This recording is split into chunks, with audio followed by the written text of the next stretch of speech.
ಸಂಪುಟ ವಿಸ್ತರಣೆ ಮಾಡೋದ್ರಲ್ಲಿ ತಪ್ಪೇನಿದೆ? ಇನ್ನು ಈ ಬಗ್ಗೆ ಪ್ರತಿಕ್ರಿಯೆ ನೀಡಿದ ಸಚಿವ ಶಿವಾನಂದ ಪಾಟೀಲ್ ಸಂಪುಟ ವಿಸ್ತರಣೆ ಮಾಡೋದ್ರಲ್ಲಿ ತಪ್ಪೇನಿಲ್ಲ ಅಂತ ಹೇಳಿದರು. ಸಚಿವ ಸಂಪುಟ ವಿಸ್ತರಣೆ ಮಾಡಿಕೊಳ್ತಕ್ಕಂಥದ್ದು ಪಕ್ಷದ ವರಿಷ್ಠರಿಗೆ ಬಿಟ್ಟಿದ್ದು. ಹೈಕಮಾಂಡು CM ಏನು ನಿರ್ಣಯ ಮಾಡ್ತಾರೆ, KPCC ಅಧ್ಯಕ್ಷರು ಏನು ಮಾರ್ಗದರ್ಶನ ಮಾಡ್ತಾರೆ, ಅದ್ರ ಪ್ರಕಾರ ಅದು ಆಗ್ತಾನೆ ಇರ್ತದೆ. ತಪ್ಪೇನಿದೆ? ಸೇರ್ಬಾರ್ದತ್ತು ಎಲ್ಲಿದೆ? ಏನು ಫಲಿತಾಂಶ ಆದ ನಂತರ ಬರ್ತೇನೆ ಸರ್, ಉಪ ಚುನಾವಣೆ ಫಲಿತಾಂಶ ಆದ ನಂತರ ಅದು ಮೇಲ್ನವ್ರಿಗೆ ಬಿಟ್ಟಿದ್ದು. ಪಾಪ ಎಲ್ಲರಿಗೂ ಆಸೆ ಇರ್ತದೆ. ನಾನು 20 ವರ್ಷ ಕಾಯ್ದಿದ್ದೀನಿ, ಹಾಗೆ ಅದು ನಡೀದೆ. ಅವೇನಿಗೆ ಅದು ನಿರಂತರ ಪ್ರಕ್ರಿಯೆ. ಅದು ನೋಡ್ರಿ, ತಪ್ಪೇನಿದೆ ಅಂತ ನಾನೇ ಹೇಳಿದ್ದೀನಿ. ಮತ್ತು ಇನ್ನು ಅವ್ರು ಒತ್ತಾಯ ಮಾಡಿದರೆ ಏನಾಗೋದು? MLAಗಳು ಒತ್ತಾಯ ಮಾಡಿದ್ರಲ್ವಾ? ನೀವು ಒತ್ತಾಯ ಮಾಡ್ತಾರೆ? ನಾನು ಯಾಕೆ ಒತ್ತಾಯ ಮಾಡಲ್ರಿ? ಮಾಡೋರು ಮಾಡಲೇಬೇಕಲ್ಲ. ತಪ್ಪೇನಿದೆ? ಹಳಬರನ್ನ ಬಿಟ್ಟು ಅದು ಏನು ನಿರ್ಣಯ ಹೈಕಮಾಂಡ್ ತಗೊಳ್ತದೆ ಅದು ಮುಂದಿಂದು. ಮೇಲ್ನೋಟಕ್ಕೆ ಸಚಿವರು ಶಾಸಕರ ಪರ ಬ್ಯಾಟ್ ಬೀಸಿದ್ರು, ಒಳಗೊಳಗೆ ಆತಂಕ ತಳಮಳ ಮನೆ ಮಾಡಿದೆ. ಒಂದು ವೇಳೆ ಸಂಪುಟ ಪುನರಚನೆ ಆಗಿದ್ದೇ ಆದ್ರೆ ಯಾರ ಮಂತ್ರಿಗಳ ಸ್ಥಾನಕ್ಕೆ ಗುತ್ತು ಬರುತ್ತೆ ಅನ್ನೋದೇ suspense. Bureau report, republic Kannada. ಸಂಪುಟ ವಿಸ್ತರಣೆ ಮಾಡೋದ್ರಲ್ಲಿ ತಪ್ಪೇನಿದೆ? ಇನ್ನು ಈ ಬಗ್ಗೆ ಪ್ರತಿಕ್ರಿಯೆ ನೀಡಿದ ಸಚಿವ ಶಿವಾನಂದ ಪಾಟೀಲ್ ಸಂಪುಟ ವಿಸ್ತರಣೆ ಮಾಡೋದ್ರಲ್ಲಿ ತಪ್ಪೇನಿಲ್ಲ ಅಂತ ಹೇಳಿದರು. ಸಚಿವ ಸಂಪುಟ ವಿಸ್ತರಣೆ ಮಾಡಿಕೊಳ್ತಕ್ಕಂಥದ್ದು ಪಕ್ಷದ ವರಿಷ್ಠರಿಗೆ ಬಿಟ್ಟಿದ್ದು. ಹೈಕಮಾಂಡು CM ಏನು ನಿರ್ಣಯ ಮಾಡ್ತಾರೆ, KPCC ಅಧ್ಯಕ್ಷರು ಏನು ಮಾರ್ಗದರ್ಶನ ಮಾಡ್ತಾರೆ, ಅದ್ರ ಪ್ರಕಾರ ಅದು ಆಗ್ತಾನೆ ಇರ್ತದೆ. ತಪ್ಪೇನಿದೆ? ಸೇರ್ಬಾರ್ದತ್ತು ಎಲ್ಲಿದೆ? ಏನು ಫಲಿತಾಂಶ ಆದ ನಂತರ ಬರ್ತೇನೆ ಸರ್, ಉಪ ಚುನಾವಣೆ ಫಲಿತಾಂಶ ಆದ ನಂತರ ಅದು ಮೇಲ್ನವ್ರಿಗೆ ಬಿಟ್ಟಿದ್ದು. ಪಾಪ ಎಲ್ಲರಿಗೂ ಆಸೆ ಇರ್ತದೆ. ನಾನು 20 ವರ್ಷ ಕಾಯ್ದಿದ್ದೀನಿ, ಹಾಗೆ ಅದು ನಡೀದೆ. ಅವೇನಿಗೆ ಅದು ನಿರಂತರ ಪ್ರಕ್ರಿಯೆ. ಅದು ನೋಡ್ರಿ, ತಪ್ಪೇನಿದೆ ಅಂತ ನಾನೇ ಹೇಳಿದ್ದೀನಿ. ಮತ್ತು ಇನ್ನು ಅವ್ರು ಒತ್ತಾಯ ಮಾಡಿದರೆ ಏನಾಗೋದು? MLAಗಳು ಒತ್ತಾಯ ಮಾಡಿದ್ರಲ್ವಾ? ನೀವು ಒತ್ತಾಯ ಮಾಡ್ತಾರೆ? ನಾನು ಯಾಕೆ ಒತ್ತಾಯ ಮಾಡಲ್ರಿ? ಮಾಡೋರು ಮಾಡಲೇಬೇಕಲ್ಲ. ತಪ್ಪೇನಿದೆ? ಹಳಬರನ್ನ ಬಿಟ್ಟು ಅದು ಏನು ನಿರ್ಣಯ ಹೈಕಮಾಂಡ್ ತಗೊಳ್ತದೆ ಅದು ಮುಂದಿಂದು. ಮೇಲ್ನೋಟಕ್ಕೆ ಸಚಿವರು ಶಾಸಕರ ಪರ ಬ್ಯಾಟ್ ಬೀಸಿದ್ರು, ಒಳಗೊಳಗೆ ಆತಂಕ ತಳಮಳ ಮನೆ ಮಾಡಿದೆ. ಒಂದು ವೇಳೆ ಸಂಪುಟ ಪುನರಚನೆ ಆಗಿದ್ದೇ ಆದ್ರೆ ಯಾರ ಮಂತ್ರಿಗಳ ಸ್ಥಾನಕ್ಕೆ ಗುತ್ತು ಬರುತ್ತೆ ಅನ್ನೋದೇ suspense. Bureau report, republic Kannada. ಸಂಪುಟ ವಿಸ್ತರಣೆ ಮಾಡೋದ್ರಲ್ಲಿ ತಪ್ಪೇನಿದೆ? ಇನ್ನು ಈ ಬಗ್ಗೆ ಪ್ರತಿಕ್ರಿಯೆ ನೀಡಿದ ಸಚಿವ ಶಿವಾನಂದ ಪಾಟೀಲ್ ಸಂಪುಟ ವಿಸ್ತರಣೆ ಮಾಡೋದ್ರಲ್ಲಿ ತಪ್ಪೇನಿಲ್ಲ ಅಂತ ಹೇಳಿದರು.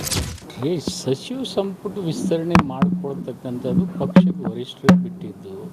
ಹೈಕಮಾಂಡು CM ಏನು ನಿರ್ಣಯ ಮಾಡ್ತಾರೆ, KPCC ಅಧ್ಯಕ್ಷರು ಏನು ಮಾರ್ಗದರ್ಶನ ಮಾಡ್ತಾರೆ, ಅದ್ರ ಪ್ರಕಾರ ಅದು ಆಗ್ತಾನೆ ಇರ್ತದೆ. ತಪ್ಪೇನಿದೆ? ಸೇರ್ಬಾರ್ದತ್ತು ಎಲ್ಲಿದೆ? ಏನು ಫಲಿತಾಂಶ ಆದ ನಂತರ ಬರ್ತೇನೆ ಸರ್, ಉಪ ಚುನಾವಣೆ ಫಲಿತಾಂಶ ಆದ ನಂತರ ಅದು ಮೇಲ್ನವ್ರಿಗೆ ಬಿಟ್ಟಿದ್ದು. ಪಾಪ ಎಲ್ಲರಿಗೂ ಆಸೆ ಇರ್ತದೆ. ನಾನು 20 ವರ್ಷ ಕಾಯ್ದಿದ್ದೀನಿ, ಹಾಗೆ ಅದು ನಡೀದೆ. ಅವೇನಿಗೆ ಅದು ನಿರಂತರ ಪ್ರಕ್ರಿಯೆ. ಅದು ನೋಡ್ರಿ, ತಪ್ಪೇನಿದೆ ಅಂತ ನಾನೇ ಹೇಳಿದ್ದೀನಿ. ಮತ್ತು ಇನ್ನು ಅವ್ರು ಒತ್ತಾಯ ಮಾಡಿದರೆ ಏನಾಗೋದು? MLAಗಳು ಒತ್ತಾಯ ಮಾಡಿದ್ರಲ್ವಾ? ನೀವು ಒತ್ತಾಯ ಮಾಡ್ತಾರೆ? ನಾನು ಯಾಕೆ ಒತ್ತಾಯ ಮಾಡಲ್ರಿ? ಮಾಡೋರು ಮಾಡಲೇಬೇಕಲ್ಲ. ತಪ್ಪೇನಿದೆ? ಹಳಬರನ್ನ ಬಿಟ್ಟು ಅದು ಏನು ನಿರ್ಣಯ ಹೈಕಮಾಂಡ್ ತಗೊಳ್ತದೆ ಅದು ಮುಂದಿಂದು. ಮೇಲ್ನೋಟಕ್ಕೆ ಸಚಿವರು ಶಾಸಕರ ಪರ ಬ್ಯಾಟ್ ಬೀಸಿದ್ರು, ಒಳಗೊಳಗೆ ಆತಂಕ ತಳಮಳ ಮನೆ ಮಾಡಿದೆ. ಒಂದು ವೇಳೆ ಸಂಪುಟ ಪುನರಚನೆ ಆಗಿದ್ದೇ ಆದ್ರೆ ಯಾರ ಮಂತ್ರಿಗಳ ಸ್ಥಾನಕ್ಕೆ ಗುತ್ತು ಬರುತ್ತೆ ಅನ್ನೋದೇ suspense. Bureau report, republic Kannada. ಸಂಪುಟ ವಿಸ್ತರಣೆ ಮಾಡೋದ್ರಲ್ಲಿ ತಪ್ಪೇನಿದೆ? ಇನ್ನು ಈ ಬಗ್ಗೆ ಪ್ರತಿಕ್ರಿಯೆ ನೀಡಿದ ಸಚಿವ ಶಿವಾನಂದ ಪಾಟೀಲ್ ಸಂಪುಟ ವಿಸ್ತರಣೆ ಮಾಡೋದ್ರಲ್ಲಿ ತಪ್ಪೇನಿಲ್ಲ ಅಂತ ಹೇಳಿದರು. ಸಚಿವ ಸಂಪುಟ ವಿಸ್ತರಣೆ ಮಾಡಿಕೊಳ್ತಕ್ಕಂಥದ್ದು ಪಕ್ಷದ ವರಿಷ್ಠರಿಗೆ ಬಿಟ್ಟಿದ್ದು. ಹೈಕಮಾಂಡು CM ಏನು ನಿರ್ಣಯ ಮಾಡ್ತಾರೆ, KPCC ಅಧ್ಯಕ್ಷರು ಏನು ಮಾರ್ಗದರ್ಶನ ಮಾಡ್ತಾರೆ, ಅದ್ರ ಪ್ರಕಾರ ಅದು ಆಗ್ತಾನೆ ಇರ್ತದೆ. ತಪ್ಪೇನಿದೆ? ಸೇರ್ಬಾರ್ದತ್ತು ಎಲ್ಲಿದೆ? ಏನು ಫಲಿತಾಂಶ ಆದ ನಂತರ ಬರ್ತೇನೆ ಸರ್, ಉಪ ಚುನಾವಣೆ ಫಲಿತಾಂಶ ಆದ ನಂತರ ಅದು ಮೇಲ್ನವ್ರಿಗೆ ಬಿಟ್ಟಿದ್ದು. ಪಾಪ ಎಲ್ಲರಿಗೂ ಆಸೆ ಇರ್ತದೆ. ನಾನು 20 ವರ್ಷ ಕಾಯ್ದಿದ್ದೀನಿ, ಹಾಗೆ ಅದು ನಡೀದೆ. ಅವೇನಿಗೆ ಅದು ನಿರಂತರ ಪ್ರಕ್ರಿಯೆ. ಅದು ನೋಡ್ರಿ, ತಪ್ಪೇನಿದೆ ಅಂತ ನಾನೇ ಹೇಳಿದ್ದೀನಿ. ಮತ್ತು ಇನ್ನು ಅವ್ರು ಒತ್ತಾಯ ಮಾಡಿದರೆ ಏನಾಗೋದು? MLAಗಳು ಒತ್ತಾಯ ಮಾಡಿದ್ರಲ್ವಾ? ನೀವು ಒತ್ತಾಯ ಮಾಡ್ತಾರೆ? ನಾನು ಯಾಕೆ ಒತ್ತಾಯ ಮಾಡಲ್ರಿ? ಮಾಡೋರು ಮಾಡಲೇಬೇಕಲ್ಲ. ತಪ್ಪೇನಿದೆ? ಹಳಬರನ್ನ ಬಿಟ್ಟು ಅದು ಏನು ನಿರ್ಣಯ ಹೈಕಮಾಂಡ್ ತಗೊಳ್ತದೆ ಅದು ಮುಂದಿಂದು. ಮೇಲ್ನೋಟಕ್ಕೆ ಸಚಿವರು ಶಾಸಕರ ಪರ ಬ್ಯಾಟ್ ಬೀಸಿದ್ರು, ಒಳಗೊಳಗೆ ಆತಂಕ ತಳಮಳ ಮನೆ ಮಾಡಿದೆ. ಒಂದು ವೇಳೆ ಸಂಪುಟ ಪುನರಚನೆ ಆಗಿದ್ದೇ ಆದ್ರೆ ಯಾರ ಮಂತ್ರಿಗಳ ಸ್ಥಾನಕ್ಕೆ ಗುತ್ತು ಬರುತ್ತೆ ಅನ್ನೋದೇ suspense. Bureau report, republic Kannada. ಸಂಪುಟ ವಿಸ್ತರಣೆ ಮಾಡೋದ್ರಲ್ಲಿ ತಪ್ಪೇನಿದೆ? ಇನ್ನು ಈ ಬಗ್ಗೆ ಪ್ರತಿಕ್ರಿಯೆ ನೀಡಿದ ಸಚಿವ ಶಿವಾನಂದ ಪಾಟೀಲ್ ಸಂಪುಟ ವಿಸ್ತರಣೆ ಮಾಡೋದ್ರಲ್ಲಿ ತಪ್ಪೇನಿಲ್ಲ ಅಂತ ಹೇಳಿದರು. ಸಚಿವ ಸಂಪುಟ ವಿಸ್ತರಣೆ ಮಾಡಿಕೊಳ್ತಕ್ಕಂಥದ್ದು ಪಕ್ಷದ ವರಿಷ್ಠರಿಗೆ ಬಿಟ್ಟಿದ್ದು. ಹೈಕಮಾಂಡು CM ಏನು ನಿರ್ಣಯ ಮಾಡ್ತಾರೆ, KPCC ಅಧ್ಯಕ್ಷರು ಏನು ಮಾರ್ಗದರ್ಶನ ಮಾಡ್ತಾರೆ, ಅದ್ರ ಪ್ರಕಾರ ಅದು ಆಗ್ತಾನೆ ಇರ್ತದೆ. ತಪ್ಪೇನಿದೆ? ಸೇರ್ಬಾರ್ದತ್ತು ಎಲ್ಲಿದೆ? ಏನು ಫಲಿತಾಂಶ ಆದ ನಂತರ ಬರ್ತೇನೆ ಸರ್, ಉಪ ಚುನಾವಣೆ ಫಲಿತಾಂಶ ಆದ ನಂತರ ಅದು ಮೇಲ್ನವ್ರಿಗೆ ಬಿಟ್ಟಿದ್ದು.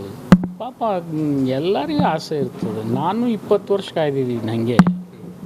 ಅದು ನಡೀದೆ, ಅವೇನಿದೆ, ಅದು ನಿರಂತರ ಪ್ರಕ್ರಿಯೆ. ಅದು ನೋಡ್ರಿ, ತಪ್ಪೇನಿದೆ ಅಂತ ನಾನೇ ಹೇಳಿದ್ದೀನಿ. ಮತ್ತಿನ್ನು ಅವ್ರು ಒತ್ತಾಯ ಮಾಡಿದರೆ ಏನಾಗೋದು? MLAಗಳು ಒತ್ತಾಯ ಮಾಡಿದ್ರಲ್ವಾ? ನೀವು ಒತ್ತಾಯ ಮಾಡ್ತಾರೆ? ನಾನು ಯಾಕೆ ಒತ್ತಾಯ ಮಾಡಲ್ರಿ? ಮಾಡೋರು ಮಾಡಲೇಬೇಕಲ್ಲ. ತಪ್ಪೇನಿದೆ?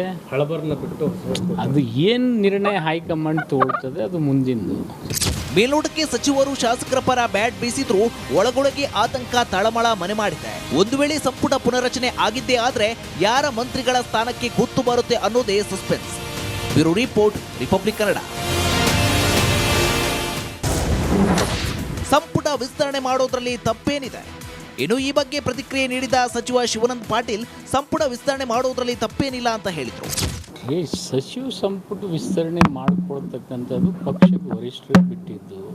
ಹೈಕಮಾಂಡು CM ಏನು ನಿರ್ಣಯ ಮಾಡ್ತಾರೆ, KPCC ಅಧ್ಯಕ್ಷರು ಏನು ಮಾರ್ಗದರ್ಶನ ಮಾಡ್ತಾರೆ, ಅದ್ರ ಪ್ರಕಾರ ಅದು ಆಗ್ತಾನೆ ಇರ್ತದೆ. ತಪ್ಪೇನಿದೆ? ಸೇರ್ಬಾರ್ದತ್ತು ಎಲ್ಲಿದೆ?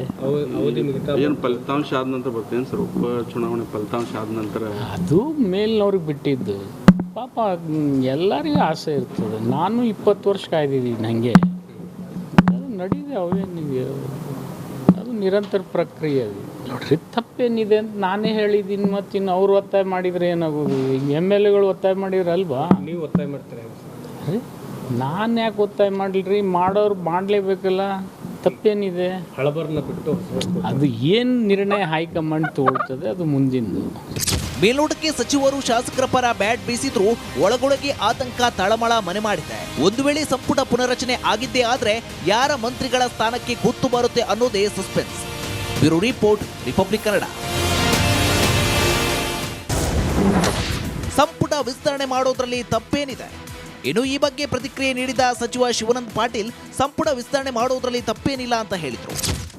ಸಚಿವ ಸಂಪುಟ ವಿಸ್ತರಣೆ ಮಾಡಿಕೊಳ್ತಕ್ಕಂಥದ್ದು ಪಕ್ಷದ ವರಿಷ್ಠರಿಗೆ ಬಿಟ್ಟಿದ್ದು. ಹೈಕಮಾಂಡು CM ಏನು ನಿರ್ಣಯ ಮಾಡ್ತಾರೆ, KPCC ಅಧ್ಯಕ್ಷರು ಏನು ಮಾರ್ಗದರ್ಶನ ಮಾಡ್ತಾರೆ, ಅದ್ರ ಪ್ರಕಾರ ಅದು ಆಗ್ತಾನೆ ಇರ್ತದೆ. ತಪ್ಪೇನಿದೆ? ಸೇರ್ಬಾರ್ದತ್ತು ಎಲ್ಲಿದೆ? ಏನು ಫಲಿತಾಂಶ ಆದ ನಂತರ ಬರ್ತೇನೆ ಸರ್, ಉಪ ಚುನಾವಣೆ ಫಲಿತಾಂಶ ಆದ ನಂತರ ಅದು ಮೇಲ್ನವ್ರಿಗೆ ಬಿಟ್ಟಿದ್ದು. ಪಾಪ ಎಲ್ಲರಿಗೂ ಆಸೆ ಇರ್ತದೆ. ನಾನು 20 ವರ್ಷ ಕಾಯ್ದಿದ್ದೀನಿ ಹಾಗೆ. ಅದು ನಡೀದೆ, ಅವೇನಿದೆ, ಅದು ನಿರಂತರ ಪ್ರಕ್ರಿಯೆ. ಅದು ನೋಡ್ರಿ, ತಪ್ಪೇನಿದೆ ಅಂತ ನಾನೇ ಹೇಳಿದ್ದೀನಿ. ಮತ್ತಿನ್ನು ಅವ್ರು ಒತ್ತಾಯ ಮಾಡಿದರೆ ಏನಾಗೋದು? MLAಗಳು ಒತ್ತಾಯ ಮಾಡಿದ್ರಲ್ವಾ? ನೀವು ಒತ್ತಾಯ ಮಾಡ್ತಾರೆ? ನಾನು ಯಾಕೆ ಒತ್ತಾಯ ಮಾಡಲ್ರಿ? ಮಾಡೋರು ಮಾಡಲೇಬೇಕಲ್ಲ. ತಪ್ಪೇನಿದೆ? ಹಳಬರನ್ನ ಬಿಟ್ಟು ಅದು ಏನು ನಿರ್ಣಯ ಹೈಕಮಾಂಡ್ ತಗೊಳ್ತದೆ ಅದು ಮುಂದಿಂದು.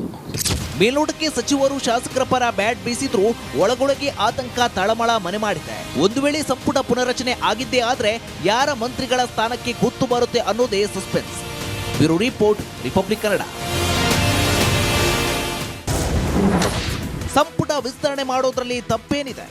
ಇನ್ನು ಈ ಬಗ್ಗೆ ಪ್ರತಿಕ್ರಿಯೆ ನೀಡಿದ ಸಚಿವ ಶಿವಾನಂದ ಪಾಟೀಲ್ ಸಂಪುಟ ವಿಸ್ತರಣೆ ಮಾಡೋದ್ರಲ್ಲಿ ತಪ್ಪೇನಿಲ್ಲ ಅಂತ ಹೇಳಿದರು. ಸಚಿವ ಸಂಪುಟ ವಿಸ್ತರಣೆ ಮಾಡಿಕೊಳ್ತಕ್ಕಂಥದ್ದು ಪಕ್ಷದ ವರಿಷ್ಠರಿಗೆ ಬಿಟ್ಟಿದ್ದು. ಹೈಕಮಾಂಡು CM ಏನು ನಿರ್ಣಯ ಮಾಡ್ತಾರೆ, KPCC ಅಧ್ಯಕ್ಷರು ಏನು ಮಾರ್ಗದರ್ಶನ ಮಾಡ್ತಾರೆ, ಅದ್ರ ಪ್ರಕಾರ ಅದು ಆಗ್ತಾನೆ ಇರ್ತದೆ. ತಪ್ಪೇನಿದೆ? ಸೇರ್ಬಾರ್ದತ್ತು ಎಲ್ಲಿದೆ? ಏನು ಫಲಿತಾಂಶ ಆದ ನಂತರ ಬರ್ತೇನೆ ಸರ್, ಉಪ ಚುನಾವಣೆ ಫಲಿತಾಂಶ ಆದ ನಂತರ ಅದು ಮೇಲ್ನವ್ರಿಗೆ ಬಿಟ್ಟಿದ್ದು.